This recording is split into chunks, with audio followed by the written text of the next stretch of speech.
So, this is it. Merry Christmas. Welcome to the final day of the Advent calendar from LBG Reviews.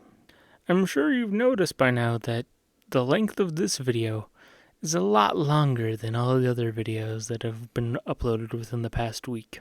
If you haven't hazarded a guess as to what this is all about, for the final day of the mini Advent calendar, I give you a compilation of every single mini Advent calendar with the intros and outros, with the intro and outro cinematics, so it's just a free-flowing cacophony of LBG telling you about all these different games he played for this video. Sit back, grab a cup of hot cocoa, maybe open some presents while you're at it. This is LBG Reviews, signing off for the holidays. Welcome to day one of the LBG Reviews mini Advent calendar. Please be sure to like and subscribe and hit that notification bell if you want to see every other day of the Advent calendar. Also, for any of the games shown off during today's episode or any other day of the Advent calendar, if you feel that actually you would like to see my full thoughts on game, or if you would like to see more out of that game, please let me know. I am always willing to consider it for future content. With that out of the way, let's dig into your Advent calendar, shall we? For those of you who may not be aware, who might have missed the announcement at the end of the Mario Wonder video, how this is going to work is that at each day, starting from today, the 17th, till the 25th of December, I will be releasing compilations of mini reviews of games that I, for one reason or another, have deemed not suitable for making a video on my channel. Whether it be that the gameplay is too simple, or the game is just like too short, or just something about it just tells me, yeah, that's not going to do well on YouTube, like on its own. I've included it within this compilation. Now, there are others that, like, for one reason or another, like, I don't necessarily think they would make for a good full-length video, but at the same time, I could see working out into one. There are some of those that I may go back on and change my mind about, but beyond that, let's dig in. So, we're starting off with Suika Game. Suika Game is a simple physics-based puzzle game where you drop fruit into a box, and when the same two fruits touch each other, they merge into a different fruit, and your objective is to try to get as high of a score as possible. If you were on social media at any point for the past, few months, you might have seen the massive popularity that Suika Game has had. Now, for a review channel, as such as myself, this game really doesn't work out for a review for obvious reasons.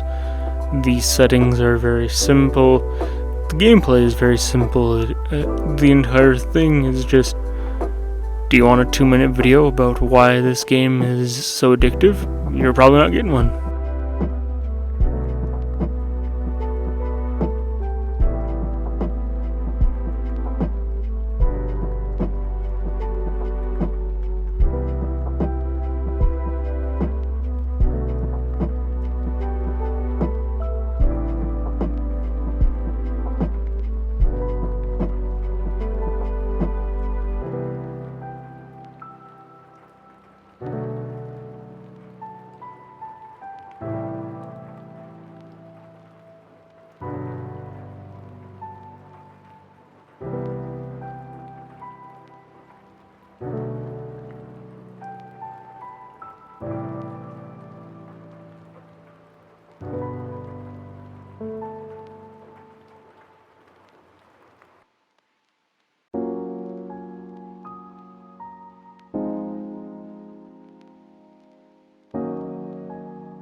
Next up, we're doing Jump King. Jump King is a precision platformer that is also a rage game, where your end goal at the game is to climb this massive tower to find, as the game puts it, quote-unquote, a smoking hot babe at the top. Now, unlike a lot of platformers where your jump dictates how high you go, not only does your jump dictate how high you go, in Jump King, you also can't change your direction in the air once you've jumped in Jump King. Beyond that, there really isn't much to add because I suck at Jump King, and so sit back and enjoy watching a legally blind guy suffer at playing Jump King for a bit.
And to wrap up today's episode of the mini advent calendar, let's talk about a game called My Little Universe.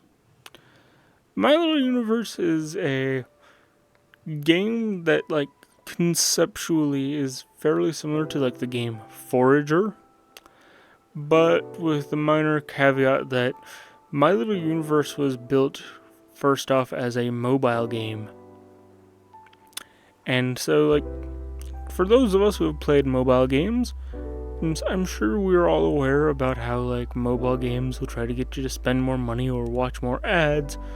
It's by making the gameplay extremely tedious, tiresome, and that is very much true for My Little Universe. However, to their credit for the console and PC releases of the game, they have taken out the microtransactions, which, considering the fact that a lot of the console and PC gaming market has a lot of microtransactions these days, that is incredible. Kudos to them for deciding, no, we're not doing that for this version of the game. But that does lead to some issues where on the mobile version you could spend $5 to increase the amount of resources that you gather for an hour, or even just outright buy a bundle of resources. Here, you gotta grind for hours to gather up enough resources to unlock tile by tile. Now, it starts off fairly tame, nice and chill, but as you go on, it becomes ludicrous. One night I spent 2 hours grinding up, I think it was 12,000 amethyst. And that took a long time. If you recall, this is the game that I had referenced in my Outpath video, saying that you guys would hear about it at some point. I was confident of that. And here you go. If you think I should make a full video about this one, I am actually considering it because I've got a lot more to say, but at the same time, though, the gameplay loop is super boring, and I don't know if I want to play more of the game to get more footage.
That wraps up day 1 of the mini advent calendar. Stay tuned for tomorrow's episode, because who knows what'll be inside. Guess you'll have to wait and find out, huh? See you guys then. Welcome back to day 2 of the LBG Reviews mini advent calendar. For context about how this whole system works and if you want to check out the other games, go back to yesterday's episode. But please be sure, if you're new here, to like and subscribe and click that notification bell if you want to stay up to date about the latest advent calendar episodes leading up until Christmas.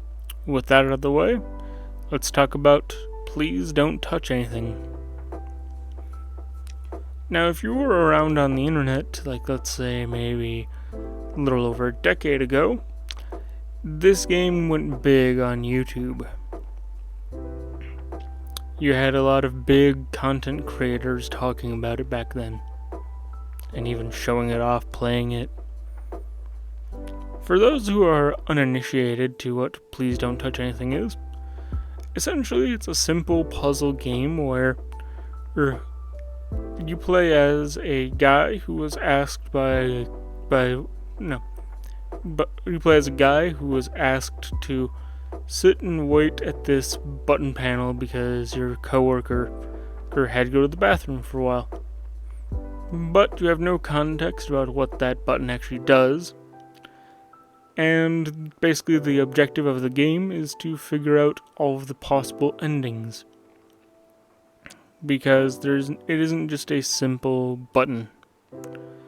Press it a certain amount of times, X happens. Press it a certain amount of times, Y happens. And so many other panels and things happen that the entire objective of the game is to figure out everything that happens. Beyond that, I will say that on Nintendo Switch, because of the way that I prefer to play on my Switch, which is via a controller while it's docked, Please Don't Touch Anything is very difficult to play because of the fact that you have to use a mouse cursor controlled by a control stick.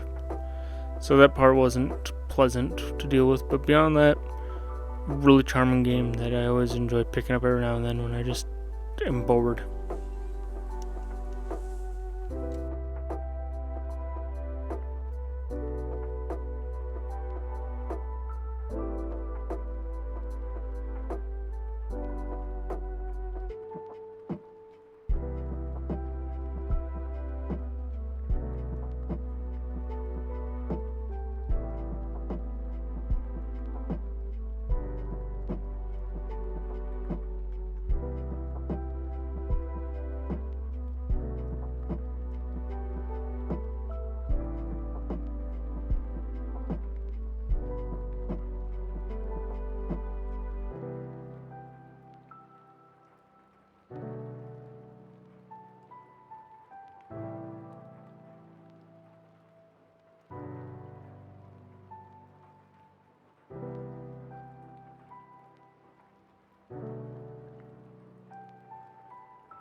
Next up, let's talk about another game that is fairly old, N++. N++ is a parkour slash puzzle game with precision platforming that has thousands of levels for you to play. You'll only see a handful of them in this video though, because I suck at precision platforming. Beyond that, I mean, the visuals are nothing to write home about. Like, they're nice for, like, if you want to try to master all the levels, it's something not so intrusive to keep your eyes glued to. But beyond that, just not a game that I want to necessarily talk about too much, you know? But please, enjoy watching me suffer.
And to wrap things up for day 2, let's talk about a game called Digger Man.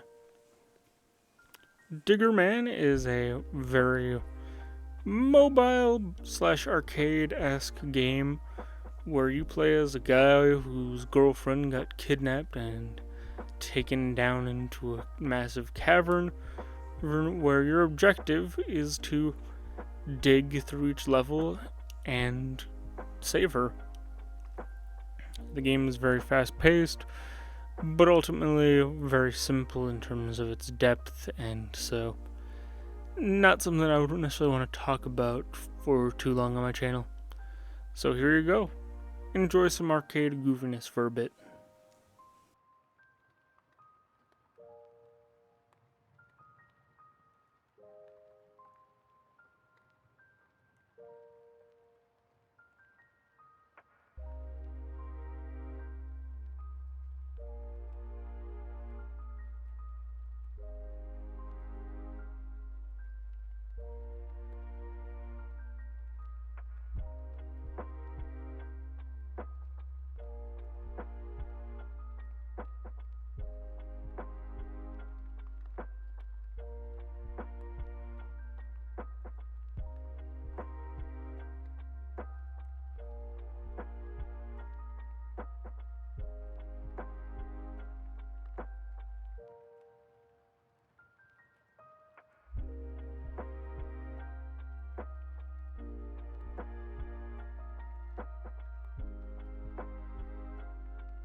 And that's going to wrap it up for day 2.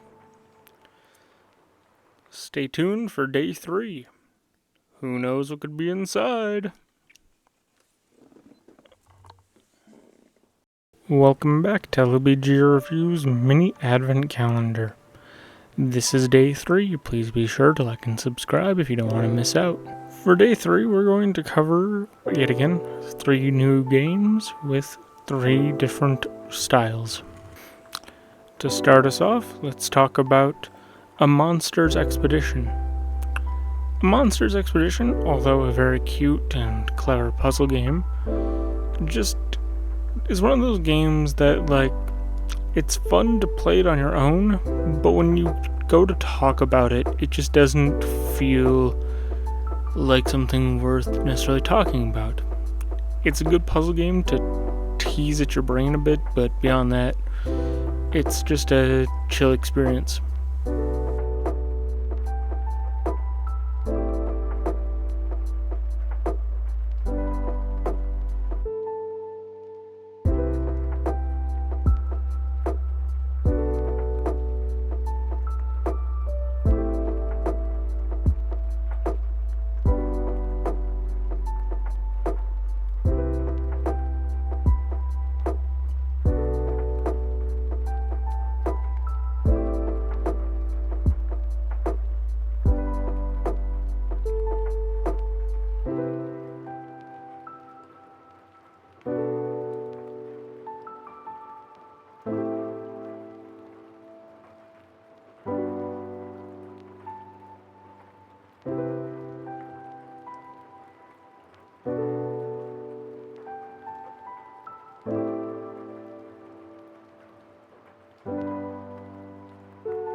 Next up is Junk Jack.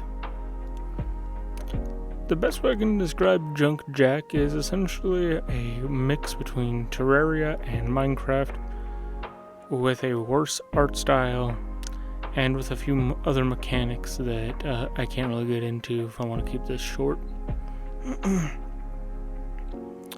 But basically, it looks like a game that could have a lot of cool depth to it, but just the way that the game handles, to me, makes it feel not worth diving too deep into. If you think, hey, wait, back up there, bud, I think you should actually take a deeper look into Junk Jack, be my guest. I will definitely consider that if enough people will tell me to.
And to wrap up day 3, let's talk about Polybridge. Polybridge is another well-known game that admittedly has been covered to death on YouTube. And as such, that's part of why I did not feel it necessary to cover this game on my channel. And another reason is because I am not very good at civil engineering. Like a legally blind guy who has a history with mass communication. Big shocker that he isn't the best at building bridges, you know?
Stay tuned for day 4 because who knows what could be in store.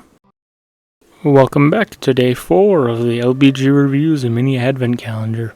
Before we dive in, please be sure to like and subscribe if you don't want to miss out on the future days of the Advent Calendar. To kick day 4 off, let's talk about Cookie Clicker. Cookie Clicker is a game that people have known about and have played for many years at this point. If you want a deep dive into the later portions of Cookie Clicker, there are many videos showing it off. Now, Cookie Clicker is one of those games that does have some accessibility issues that if people wanted to hear more about, that I would happily dive into, but to keep it short and simple for the Advent Calendar series, Cookie Clicker's UI is just awful to look at without magnification software. But beyond that, it's a clicker game about clicking on cookies.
Next up, we've got Color Zen.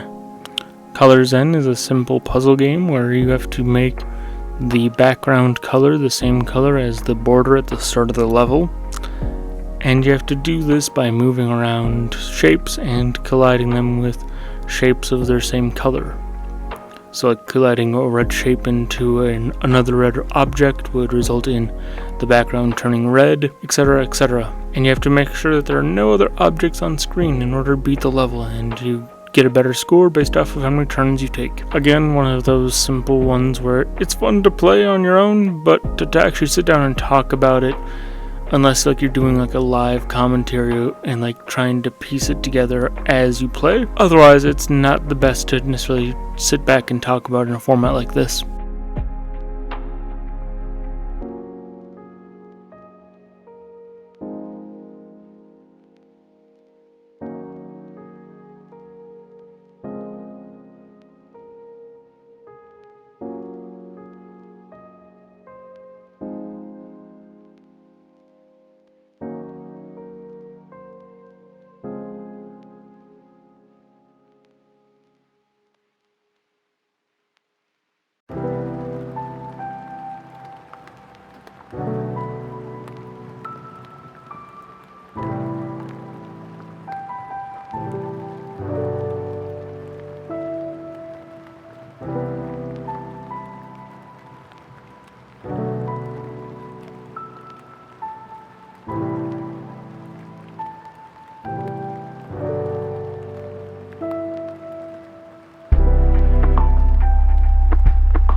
And to wrap up day 4, Plantera 2.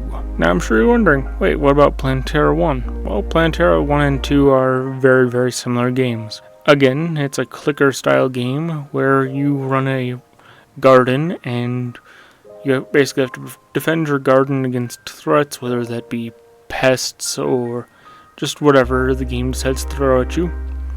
And as you play, you earn more things to put in your garden.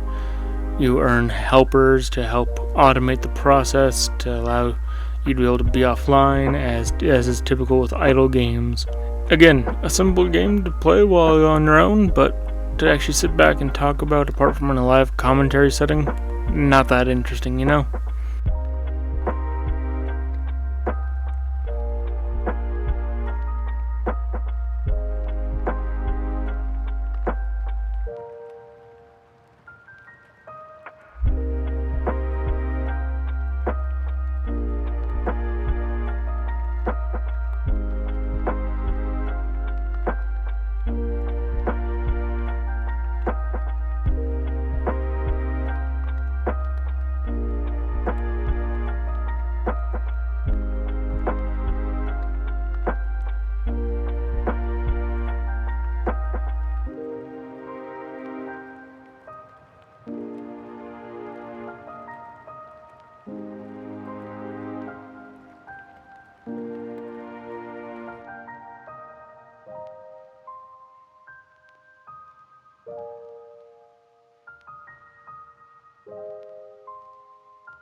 Stay tuned for day 5. Here's hoping we're all still alive. Welcome back to day 5 of the LBG Reviews mini advent calendar. Please be sure to like and subscribe if you don't want to miss out on the rest of the event. To kick things off on day 5, let's talk about One More Dungeon. One More Dungeon is a boomer shooter dungeon crawler. Let's dig a little deeper here. What is a boomer shooter? A boomer shooter is inspired by games such as Doom or Quake, where you cannot necessarily move your camera up or down.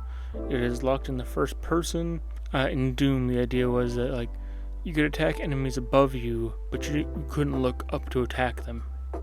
Your weapons just automatically, if an enemy was in front of you, it got hit. One More Dungeon is basically a roguelike dungeon crawler where each time you play, it's a different, but also each time you play, you have different bonuses to make the experience more challenging, more fun, etc. This is one of those games where I'm not the best at boomer shooters, and so as a result, I'm not the best at One More Dungeon. So please sit back and enjoy watching me struggling with this game.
Continuing things right along, still in the theme of dungeon crawlers for this one, we're going to talk about Rogue Bit.